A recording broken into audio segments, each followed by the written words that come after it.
So, if we're still live, I would like to welcome you back to the 2018 mid-season showdown in Stockholm, Sweden, where we are just going to get into round 3 of this tournament. For those of you who wasn't here for the last game that we showed, my name is Victor Larsson, and together with me I got Nicole Said. You present yourself after we retweeted the link, so everyone can get in here. This is important, okay? It is. So we fixed the webcam. Yep. And we have an exciting match to bring you guys in this round 3. Yeah, people might be wondering why are we streaming people who are 1-1, but our two options were one was Rasmus, of course, who was streamed last round, and the other one was a down pair, so we were like, alright, let's stream a 1-1 match. Yeah, let's try this, guys. So we got actually 2 Finnish guys this time. It's Lauri against Teemu. 2 great friends. It's team building together, I believe. I did actually play one of them on Battle Spot this week, and was actually able to win against Teemu's team, which I'm going to present to you now. It's Charizard, Vivian, Cresselia, Diggersby, Stakataka, and Nagadanel. Oh, Diggersby! That's gonna be fun to see. Which is a really exciting teams. Yeah. So for the people not aware, Teemu has his Worlds invite already, so he's using a bit of a mini team, as you can tell from perhaps the Diggersby.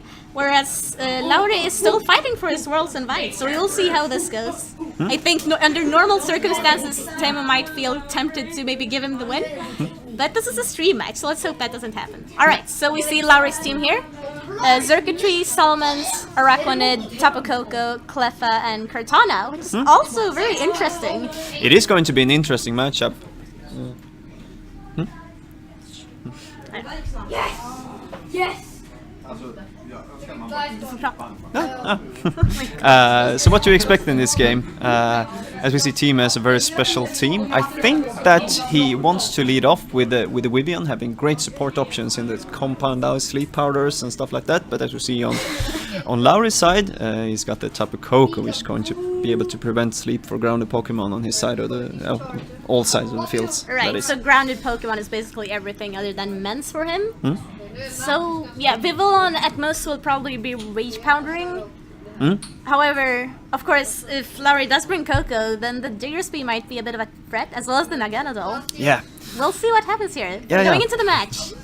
Really strange matchup, but I think that these 2 players know each other's teams as well, so I think that we'll be able to see a few predictions, and they might be able to expect what to expect from the other guy. Yeah. But we do get into to see some sick reads. Yeah, we actually see the Tapu Koko lead there from Lauri, together with the Araquanid, and Naganadol and Cresselia from Teemu's side. Yeah, so Tapu Koko's immediately threatened by the Naganadol here. Oh, look at that size of that Araquanid. It's huge. Big totem Araquanid.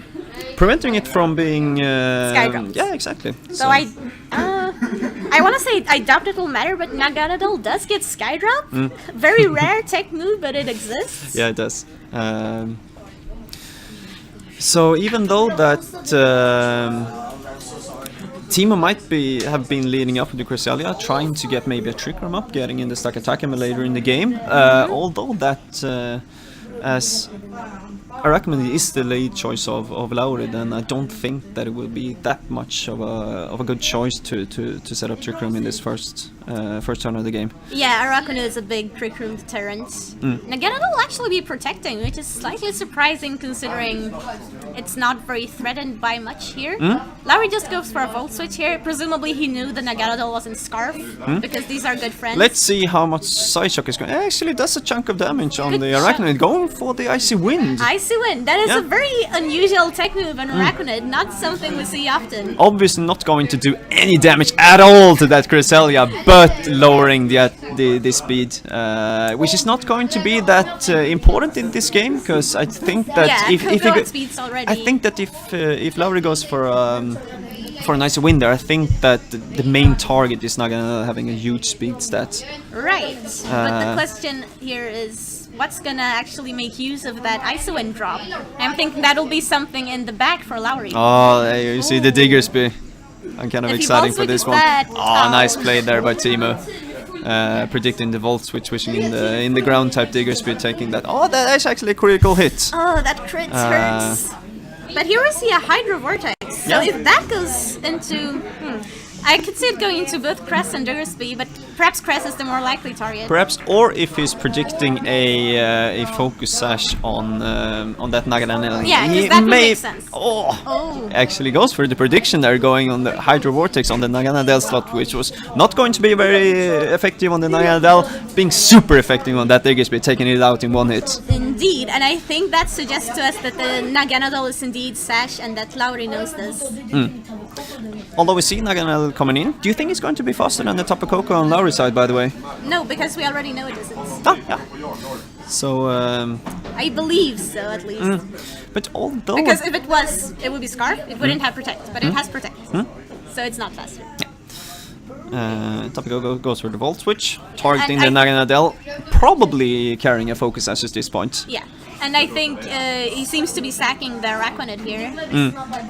Not going for anything, is going to go down from both a Psyshock from the Cresselia or maybe a Sludge Bomb or something from the Naganadel. I don't think it's going to matter that much. And actually, if the Naganadel KOs the Araquanid, it gets the Beast Boost, so that could matter potentially. In either speed or special attack, depending on how they're built. I would expect speed. We actually do see the Clefairy coming in. Okay. And the Sludge Bomb, so sacking off the Araquanid, getting in that cute Clefairy with a knot on its back. I would expect that from Rasmus' team actually, but here we see it on Lauri's. Well, hey, Clefairy is a good Pokemon, surprisingly. It's going to take that Psyshock from Cresselia really convincingly. Actually, that Naganadel is gonna be an issue. Yeah, but as Clefairy can redirect any Dragon-type Pokemon from Naganadel there, I think that the Salamence on Lauri's side might be able to set up this turn. Yeah, it could set up, but then the question is, because you might have to sack your Clefairy for that. The question is that worth it? Although it kind of depends on if he predicts the Naganadel going for a Dragon-type move, then Follow Me is the right choice, but it might as well just go for a Sludge Bomb, taking out the Clefairy. Going for a double Protect. Yeah, maybe scouting out what the prediction from... we actually see C-move! Poison-type! Okay, so that is not Sash Naganadel. That is an animation that you don't really see that often. Well, I mean, you see it on some tech teams. People like to tech for Pokemon such as Coco. Yeah, so we're actually wrong there. Naganadel wasn't carrying Focus Sash, he was actually carrying a Poisonium Sea. And that's not doing much to that man's further protects. And Cresselia goes for an Icy Wind. Well, this is not a good spot for land for Teemu? Yeah, no, for that Salamence. Or for Lauri. Yeah, for Lauri. Yeah, because as Icy Wind is a spread type attack, then Clefairy isn't going to be able to redirect Bomb from hitting the Salamence. And even though threatened by the Naganadel, it might not be able to knock it out in one hit, I think that it's still going to do a lot of damage. And if Teemu predicts the Follow Me from the Clefairy, it might be, as it's going to be faster than Cresselia, it might be able to knock the Clefairy out with a Sludge Bomb, and then an single target Icy Wind is probably going to do huge amount of damage to the Salamence. I think that Teemu has a very convincing position in this game, although he goes for a Protect. Yeah, that Protect could actually help Lauri, because assuming he doesn't just return the Naganadel. Ooh, Earthquake! Oh, nice! That is interesting. So Lauri chooses not to go for any kind of setup, going straight for the Earthquake, and...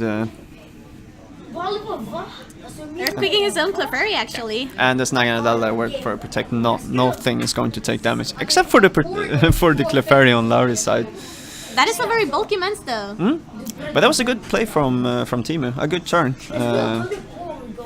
I think Lauri has to Follow Me here, just because the Naganadel is too threatening. Yeah. And Teemu could see that coming and maybe switch to Naganadel. It might be worth though for Teemu to basically trade the Salamence for the Naganadel.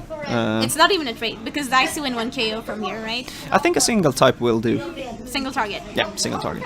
If Naganadel knocks out Clefairy, he switches this out actually for the Charizard. Okay. This is going to be Pokemon in the back there from Teemu. Still going for those Follow Me's. It's a fair switch, because if he Earthquakes here, ouch. Great play there, again by Teemu. Yeah, he is a good player. Yeah, taking it back.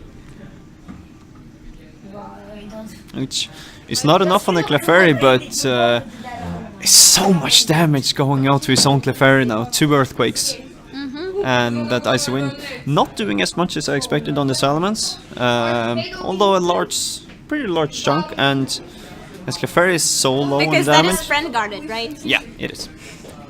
But as we see now, Clefairy is very low in health. Salamence is probably too low to be able to set up, and I really think that Teemu's position is kind of convincing right now. Yeah, I don't really see how Lauri brings it back. Even if he switches out into Coco, goes for maybe a follow me or something. Because Teemu can just continue going for Icy Winds, Icy Winds, Icy Winds, so the switches don't matter, because they will still get, assuming that Icy Wind hits the Pokemon that is switched in. And that Charizard is a huge... Yeah, he's not going to have the speed advantage, especially not if Charizard on Teemu's side goes for the Tailwind here. I think the win condition might be... We'll see actually. As it going straight for the Heat Wave? The Coco avoids. So on most Coco's Heat Waves, is a roll has a roughly 50% chance to KO. Although it would have been doing a huge amount on that Tapu Koko. But we do need to keep in mind, Friend Guard would have prevented the KO. Although hitting that Icy Wind, lowering the speed on Tapu Koko, and it will depend on how the Charizard on Teemu's side is built. If it's going to be able to outspeed the Tapu Koko that we can only assume is max speed on Lauri's side now. It depends on how it's built. Don't want to take the risk, going for Protect instead. Yeah, that makes sense. And I would actually... Tapu Koko predicts that. Going for a Volt Switch on a Cresselia. Not take... Oh, that was a critical hit. A very specially bulky Cresselia there. Yeah, it didn't take a lot of damage at all. But I think Crest will just continue to Icy Wind here. I think that as well, because then it doesn't matter if... Oh, Clefairy actually goes for an Icy Wind itself. That's a surprise. Putting it back there. So, telling Teemu that if you're going for Icy Winds, I'm going for Icy Winds. I guess Lauri's very fond of the move Icy Wind. Having it on 2 of his Pokemon.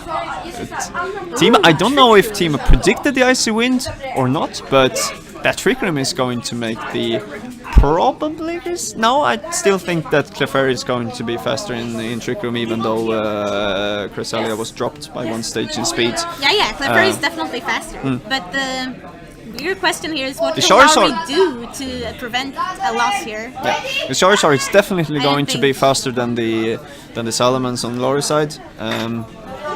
Going for a Protector. So let's see if Teemu predicts that, going for a knockout on the Clefairy. No, go Protector. And just a simple Flamethrower from the Charizard. Doesn't have much more to hit that man's whip.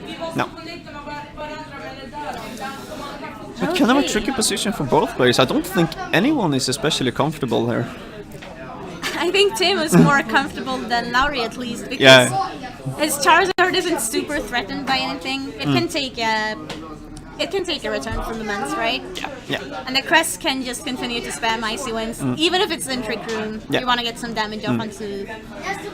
Or just a Psyshock into the Clefairy, Flamethrower into the Mance. And although we've just seen Earthquake and Protect from the Salamence, am I correct? We can kind of safely assume that it's a physical variant of Salamence. It should be, yes. Yeah. But Clefairy actually goes for a for a Spotlight into the Salamence slot, taking that Psyshock thanks to the Friend Guard, but he's not going to take the Flamethrower. No, but I don't think he wanted it to take it. I think he wanted a free switch. However, so in Trick Room, that's not gonna be. No, I don't really think so, because I don't think that you will be able to stall out Trick Room before Tapu Koko can do anything, and even though Heatwave from Charizard might not be able to take out Tapu Koko in 1 hit, it will still do a large amount of damage, maybe following up with a Psyshock on Cresselia, or Teemu might even be... It can definitely not take the Heatwave, but it can definitely take a Heatwave because of the Friend Guard, but a Flamethrower at this point will KO. And he does go for the Flamethrower. Yeah. So that is GG. Doubling up to the Tapu Koko slot there. Maybe predicting the Protect, maybe didn't care that much about the Protect on... Well, he knew the Clefairy wasn't that much of a threat. So this is kind of settled right now, as we see the Clefairy with so little health going up against 3 Pokemon on Teemu's side. Yeah, that's gonna be a forfeit from Lauri, I think. I think so. See? Maybe thinking about the next game. Maybe.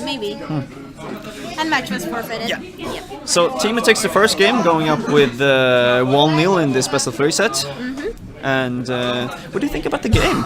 It was a weird game. They're both using very unusual teams. Yeah. I feel like Lauri got very out-predicted by Teemu. I think Lauri needs to just go for more reads. Yeah, and that was a huge... even though that Teemu did lose his Digger Speak kind of early in the game. Yeah, I mean, he didn't really need it that much, right? I think he brought it for Coco. But then, well, the Coco is kind of struggling with all the Trick Room, with the being Ice-Winded, being threatened by the Charizard, etc. Yeah. And I think it's going to be kind of important for Lauri here as well to just keep his Arachnid alive as long as possible. Yeah. We did see the Because Arachnid. if the Trick Room is going to go up, then having an Arachnid in totem form is going to be so much better than not having it still in the game. Of course. But the Arachnid, it's not berry, so it doesn't have as much longevity as Oh, a berry set. did we see the item on the Arachnid? It's Waterium. We saw that. Waterium Z. Oh yeah. So I think I'm surprised Lauri didn't go with his circuitry mode, because it doesn't look like to me like the Earth has a lot against it outside of the Diggersby, I suppose. Yeah. Because if Lauri wants some kind of setup in this game, I think that circuitry is a much better choice than the Salamence after confirming Icy Wind and Cresselia. Yeah. Mens is really gonna struggle in this matchup. It's only really good against Stard, I guess, and maybe Diggersby. Yeah, because even though Clefairy managed to stay on the field quite a long time, I don't really think that it did so much for Lauri in the first game. It didn't, but if he had circuitry over Mens, perhaps Yeah. it would have been better. Perhaps. So let's see what the lead matchups is going to be. Who do you think will, if someone's going to switch it up, who do you think it is going to be?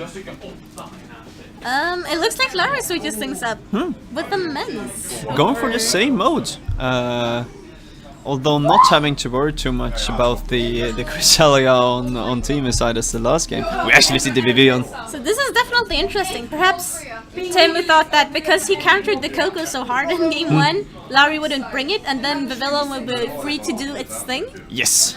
It's pretty clever switch up from him, but Yeah. now Lauri's in a kind of tough spot. And as we did confirm in the first game that Nagadanel wasn't carrying a focus, as it's kind of safe to assume that it's on Vivian, isn't it? So, and as we spoke about before the first game, as even though that Electric Train prevents grounded Pokemon from being asleep, we actually know that Salamence is never going to be grounded. And there's this Tapu Koko. There is the probably predicting a sleep powder from Teemu. Yeah, So but Teemu could easily read this.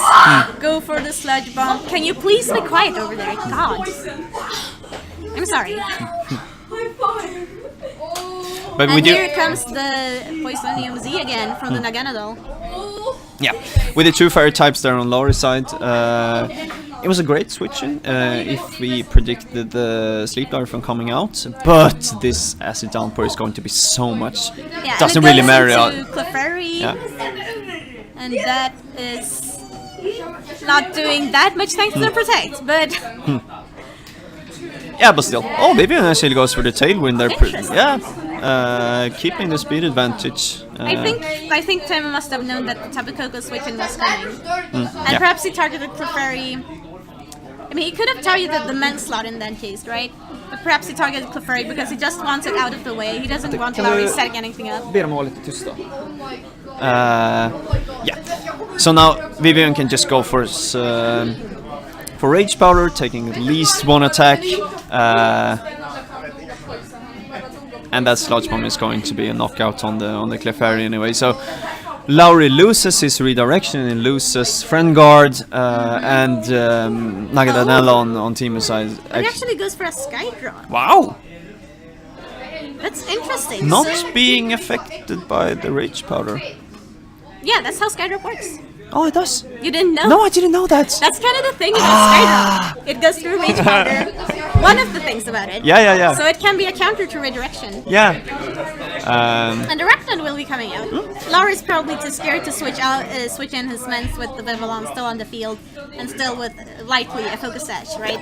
And I do wonder if that Vivian is carrying an attack. If it does carry an attack, it's most likely the Hurricane having the Compound Ice ability is going to hit in the most, even though not exactly 100% is going to hit a lot of the times. Yeah, and that's threatening gonna do the a lot Arachnid. of damage. Yeah. Potentially to the Arachnid. Other problem is, even though he Skydropped the Naganadol, that's just gonna do a little bit of chip damage, and then Naganadol will get to go for it. We actually see the Endeavor from the Vivian not doing anything on the being full health, not doing anything to Arachnid. Very interesting. So perhaps Lauri switched in Arachnid knowing that this Vivillon doesn't have offensive moves. Maybe it doesn't. No. So, but that's a cool tech, isn't it? Having a Focus as Endeavor set with Tailwind. Yeah, I was fond of that in VGC 16. Yeah. Okay, so just going into the Naganadol. Going for the same play. Does. Yeah. It does pick up the KO. Because even though that hit is not very effective, then Naganadol is a kind of a frail Pokemon, and Yeah, sadly. as everyone has been playing against an Arachnid knows that Hydro Warrior is doing so much damage with that Water Bubble ability, doubling attack, same type attack bonus, Z-move, does so much damage. A lot of multipliers there. We see the Charizard switch in here. And of course the Vivillon can just redirect any non-Skydrop attacks from the Coca, so Charizard is relatively safe. Yep. And the Arachnid's water type moves will be lowering. And it's a weird position for Lauri as well, because I think he really wants to knock that Vivian out, but if he's going to knock it out to Sash, it's just going to go for an Endeavor, lowering the HP on the Pokemon it's targeting to the same, which is 1 HP. Yeah, so definitely a tricky turn. And because Lauri's Arachnid doesn't outspeed, well, anything here, he can't exactly double up into the Vivillon to prevent that Endeavor from going out.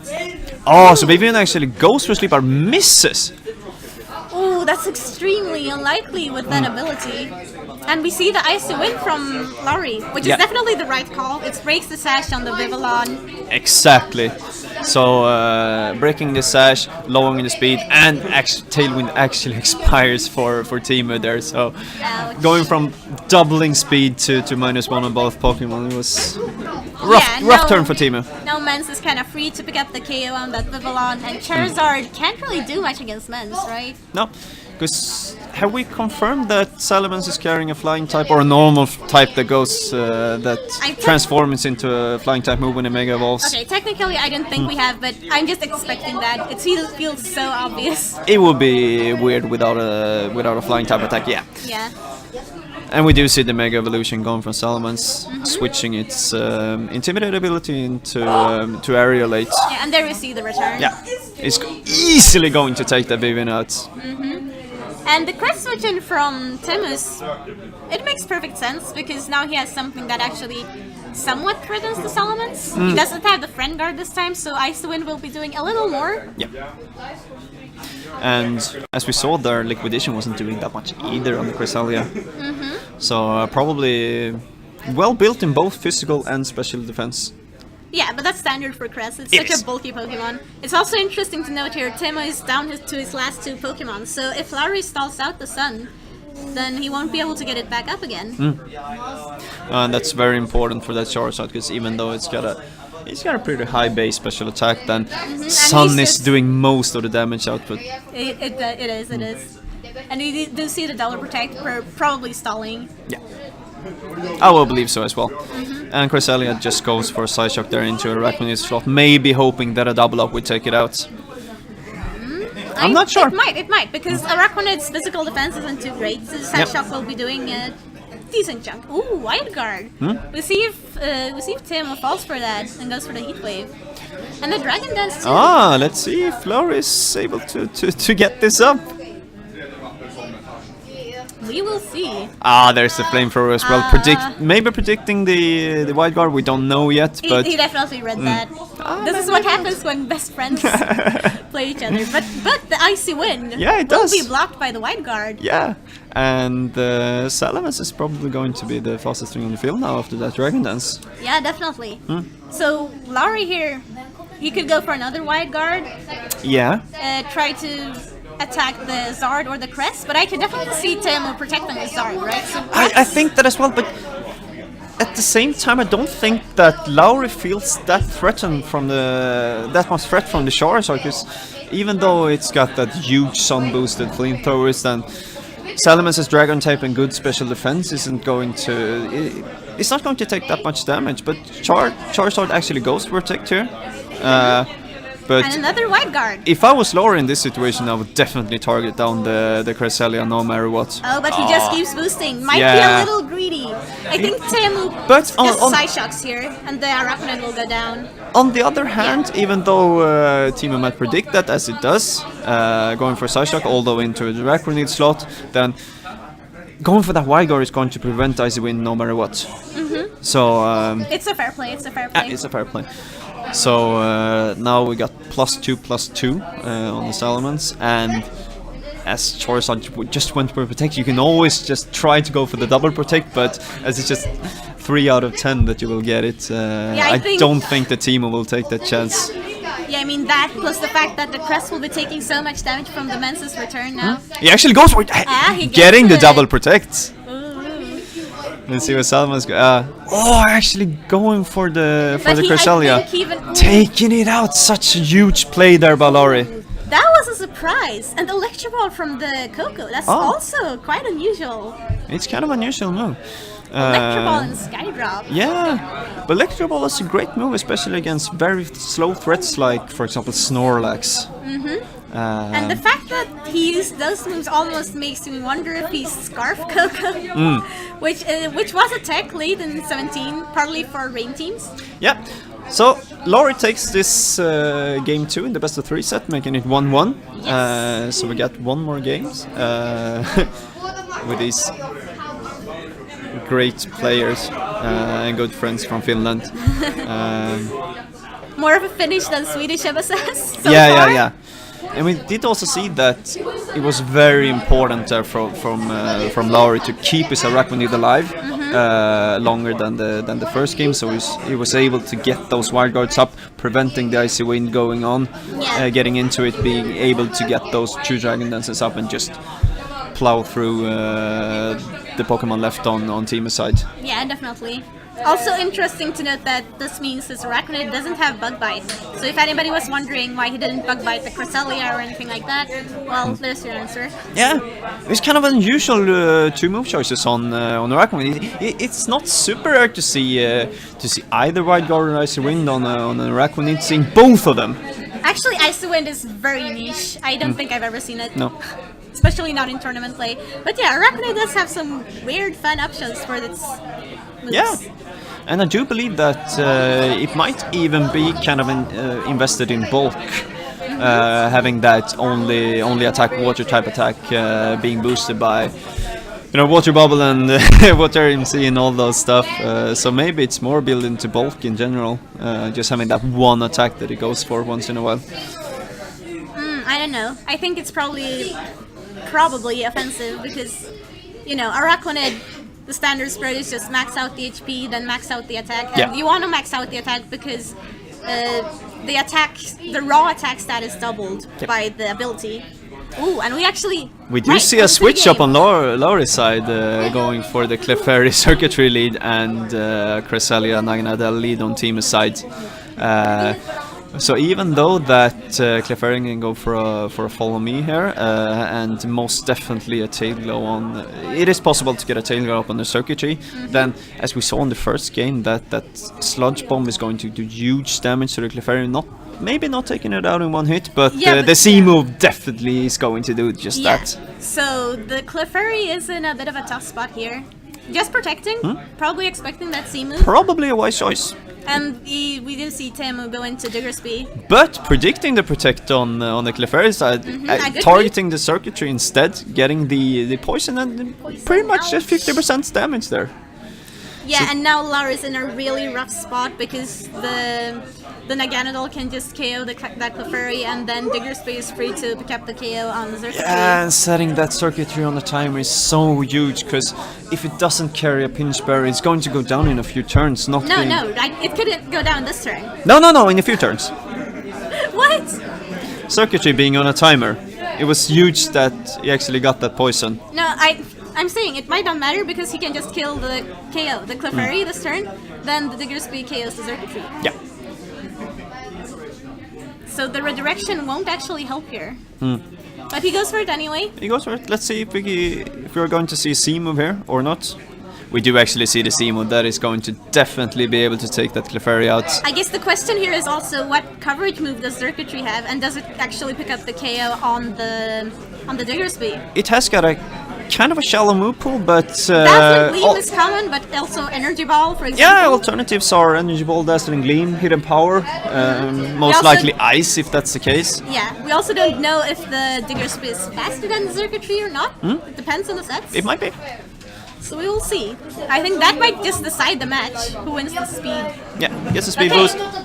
Hidden Power, presumably Ice into the Naganadel slot. Huge amount of damage taking it out in one hit. That is a critical hit. I don't believe it mattered, but it might have a little bit. No, it might. It didn't. There's no way. Oh, actually going for the sword stance. Yeah. Diggersby instead of picking up the KO on the... Although we did confirm that it was slower than the circuitry. Yeah, we did. However, it has quick attack. Yeah. And that is a pretty standard move on Diggersby. That is at least a potential move on the Diggersby. Yeah, so now the circuitry is probably, well, almost certainly dying next turn. Unless it is Berry Circuitry and the poison gets it down into berry range. Yeah. That is an option. And Charizard is going to go out from Teemu's side there, together with Araquanid. So even though Charizard will, I don't think he's going to go for any heat waves this team. I still think that Flamethrower is going to be more than enough on that circuitry, especially in Sun, and considering that Charizard has got higher base speed than circuitry, I think we can expect that Charizard is going to be faster than the circuitry and able to get it out in one if he chooses to go for it. Yeah, definitely faster than the circuitry, and I think Lauri wants to protect circuitry, especially if he's buried, to hope that the poison gets him into berry range. Yeah, but on the other hand, if it's going for protect, he's not going to be able to take advantage of that +3 in special attack. No, but it won't be able to do it either, because the Diggersby threatens a quick attack. Yeah. And then of course Teemu can read that protect, double up into the Araquanid and pick up a KO that way. So this is a mind gamey turn, like many turns. Yeah. And even though that Sun is going to reduce the water type attacks from Araquanid, I still think that Water MC is going to do lots of damage until that, on that Charizard slot if Lauri chooses to. Yeah, definitely. I think it picks up a KO on most Charizards even. We'll see who he targeted. We'll see. But that was a good play from Teemu's side there, predicting the protect from circuitry instead going for a flamethrower into Araquanid. Yeah, it's probably his best play. But if he loses start here, and he might, we'll see. Pow. Yeah. That is actually enough. Maybe Teemu did fish for a burn there. No, because Araquanid can't be burned due to its ability. That's true. Don't forget. And there's the berry. That's true. So actually, the poison helps Lauri here. Somewhat surprisingly. Yeah, but it's still on the timer, but as Crisella is going to come in, probably not going to be faster than the circuitry, and we did also confirm that the circuitry is going to be faster than the Diggersby, threatening it with an HPIs. And Araquanid similarly threatens that Diggersby with the liquidation, right? Yeah, it does. So Lauri kinda has this game in the bag, I wanna say. However, Teemu can still go for those double protects if he wants to. So we'll see if he decides to do that, because Diggersby is hugely threatening. Yeah, And even if he can't... Oh, ally switch. Oh, let's see if Circuitry is going to go for a Thunderbolt into the... What was the Cresselia slot? Here comes the quick attack. There is the quick attack. It does, and let's see if there's a Thunderbolt coming out. And that's Life Orb Digger's. Ah! No wonder. It is a hidden power. And he read it! Predicting Amazing. the ally switch going for an HP Ice, and they're gonna be taking it out in one hit. So that was probably game because that. Yeah, so Teemu is actually somewhat known for using ally switch this season. I believe he top cut Malmo with ally switch Porygon as well. Yep. So it's sorta his thing. Yeah, but as there's no ground types to redirect any Thunderbolts now, getting up the electric terrain +4. I don't think it matters how bulky that Cresselia is. It's going to go down. It's going down. It's going so down. Lauri wins this set for sure. It's a great set there. Also saving the Tapu Koko to the very end, being able to have that terrain control, going for Thunderbolts when you can, and taking out Cresselia. Well done, Lauri. That was a really fun set. Really nice to see that ally switch read at the end. I love it when ally switch gets punished. Well deserved. Well deserved. So we'll take just a very, very short break and then an interview with Lauri. Yes, we'll be back with the interview.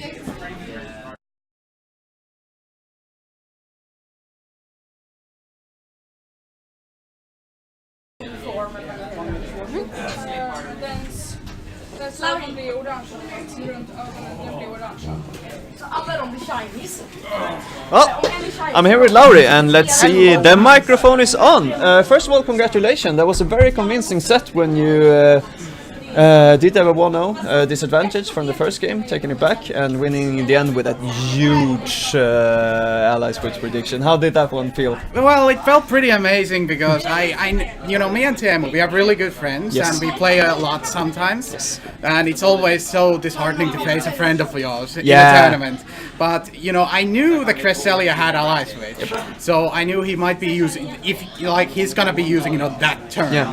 And the way he read it was that I would target the Diggersby with the Arachnoid, like I would predict with the Arachnoid. So I got it the wrong way around in his mind. Yeah, but that was such a well played, because I don't think it was a terrible play going for the ally switch there, because you will be able to take that Thunderbolt if he went for a Thunderbolt into the Cresselia slot and then doing something else instead. But yeah, but the Arachnoid, I mean, the circuitry was on +3, so it would have done a lot of damage. But the way I thought about it is that I really just want to nail the Diggersby in some way. Yes. So I targeted it with the liquidation onto the Diggersby slot, and then targeted the hidden power rise onto the Cresselia slot. So Yes. I had a way out in both ways. But it was two very fun teams with some choices that you won't really expect otherwise. Yeah, and I would say that Naganagel was really difficult for me to deal with, because Yes. I know it has flamethrower, and I can't really bring in Kartana, which is my only poison immunity. Yes. So And with those two fairy types as well, especially with the Poisonium C being a huge threat onto either Clefairy or Tapu Koko. And something I didn't notice as well, but in that last game, I think I was very impressed by you being able to save Tapu Koko until the very end, when you were able to go for Thunderbolts on the circuitry, because we were talking about during the game that when circuitry got poisoned, we thought it was pretty much done with, but it was still able to hang in there, eating that Pinchberry and then being able to win the game in the end. yeah, because circuitry, the way I train my circuitry is that because of the Pinchberry, it can sometimes claw itself back into the game. Yes. And the way I want to have circuitry is that, you know, I legitimately got it by soft resetting, and let me just say it took a couple of days. And you know, when I got Hidden Power Rise on it, I was really happy about it. And I can understand that. And the thing is that Circuitry is a Pokemon that I want to keep around because it can KO a lot of bulkier things and it can set up on them. So some teams are not as prepared for them. No. So it's a very good Pokemon in that sense, especially with the Clefairy and the Pinchberry. Yeah. And I've EV'd it in a way that it's able to take an Earth Power from modest landers. That's huge. With the Clefairy support, so Yes. Clefairy has to be there with Friend Guard to protect its friend. Yeah. And once again, congratulations. I'm going to let you to prepare for the next round. Yeah. You're 2-1 now, aren't you? Yeah, I'm 2-1 now, and Teemu is 1-2, but Yeah. we can see how it You goes. need the championship points more than Teemu does. Yeah, I do, because he already has an invite. Exactly. So Okay. good luck. Yeah, thank you. Yeah. And we will take a short break, and we'll be back with the fourth round.